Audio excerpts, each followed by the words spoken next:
English Gurukul परिवार का हिस्सा बनने के लिए और हमारे साथ अपनी इंग्लिश को इम्प्रूव करने के लिए चैनल को अभी सब्सक्राइब कीजिए। हेलो दोस्तों, स्वागत है आपका इंग्लिश गुरुकुल यूट्यूब चैनल पे। दोस्तों, प्रीवियस वीडियो के अंदर हमने विभास सेन का जीरो सम गेम इस चैप्टर को अच्छे से पढ़ा है, अच्छे से एनालाइज किया है। अगर आपने अब तक उस वीडियो को नहीं देखा तो मैं सजेस्ट करूंगा पहले आप उस वीडियो को अच्छे से देख लीजिए, समझ लीजिए, जिससे कि इस वीडियो में जो हम क्वेश्चन एंड आंसर डिस्कस करने वाले हैं वो आप अच्छे से समझ पाओ।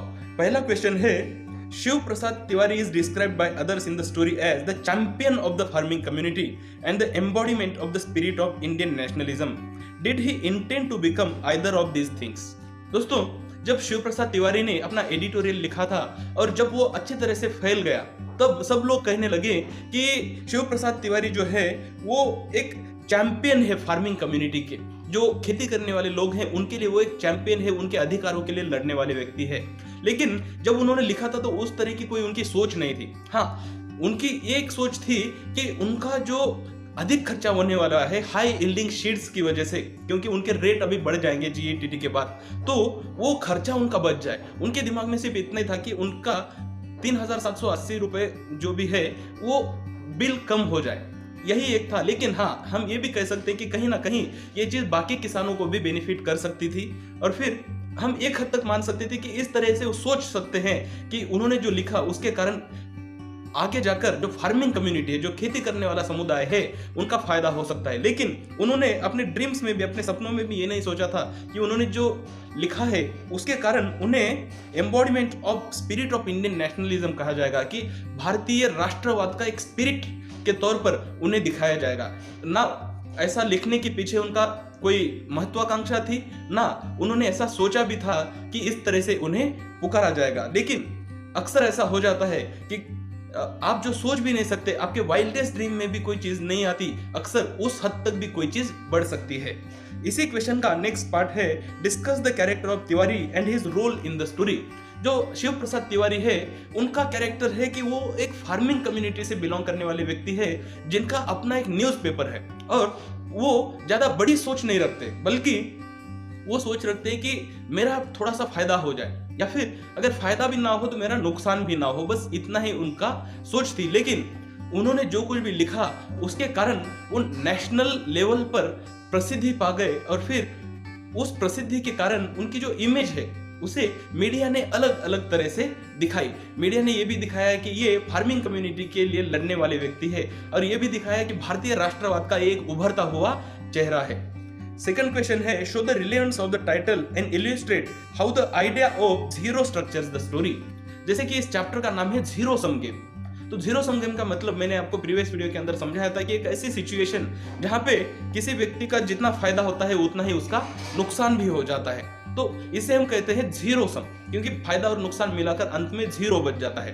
तो इस तरह का जो टाइटल इस चैप्टर को दिया गया है पूरी तरह से ये जस्टिफाइड है, क्योंकि जब हम इस पूरी स्टोरी को देखते हैं तो एक किसान, एक आम किसान का 3780 रुपया बचता है हाई यील्डिंग सीड्स के खर्चे में से, लेकिन उसी किसान का 3780 रुपए का पानी और इलेक्ट्रिसिटी का बिल बढ़ जाता है। तो अंत में जब देखते हैं तो उस किसान का ना फायदा हुआ ना नुकसान हुआ। तो ये एक हो गया जीरो सम गेम।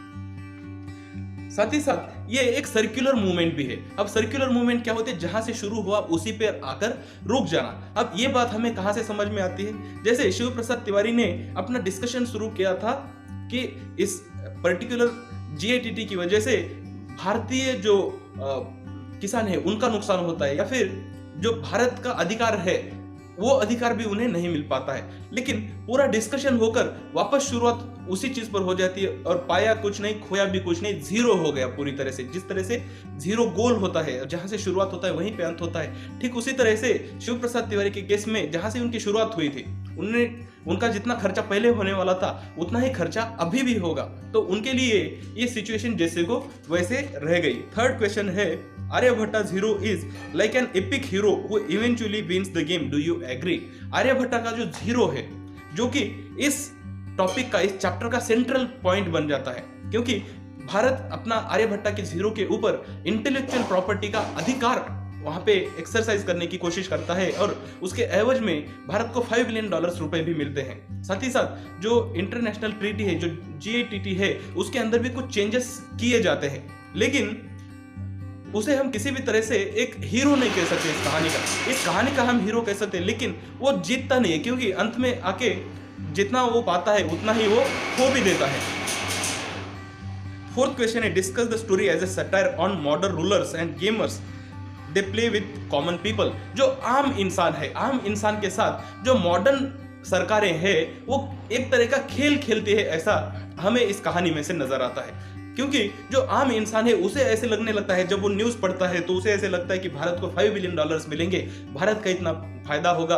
अब जो यहाँ पे सीड्स आने वाले थे, हाई यील्डिंग सीड्स, उनकी जो खर्चा है वो अभी कम हो जाएगा। लेकिन जो आम इंसान है उसे एक हद तक अंधेरे में रखा जाता है। आम इंसान को ऐसे लगता है कि उसका फायदा हुआ, लेकिन एक तरह से उसका नुकसान हो रहा है, ये चीज उसकी समझ में नहीं आती, या फिर उसे ये समझ में नहीं आता कि सिचुएशन जैसे थी वैसे ही बरकरार रहेगी। वो तो बस अपने ही खुशी में रहता है कि हाँ अभी मेरा जो सीड्स का खर्चा है वो कम हो गया है, लेकिन वो इस चीज पर फोकस नहीं करता कि उसका जो बिजली का और पानी का बिल है वो भी अभी बढ़ गया। फिफ्थ क्वेश्चन है, what is the role of the media in the story, does it have a significant effect on events. दोस्तों, जो मीडिया है उसे सरकार का चौथा स्तंभ कहा जाता है।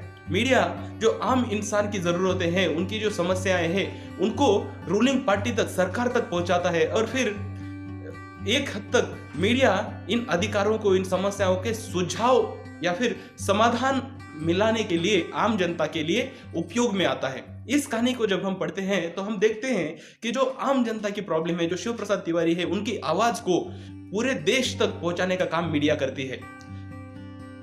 फिफ्थ क्वेश्चन के बाद लास्ट क्वेश्चन है, comment on the content and the style of the text of Shiv Prasad Tiwari's editorial the ugly face of American trade policy. Shiv Prasad Tiwari ने जो एडिटोरियल लिखा था उसका टाइटल था the ugly face of American trade policy, जिसके अंदर वो डिस्कस करते हैं कि भारत 5000 साल पहले से गेहूं की फसल उगा रहा है, जबकि अमेरिका ये देश ही बहुत नया है।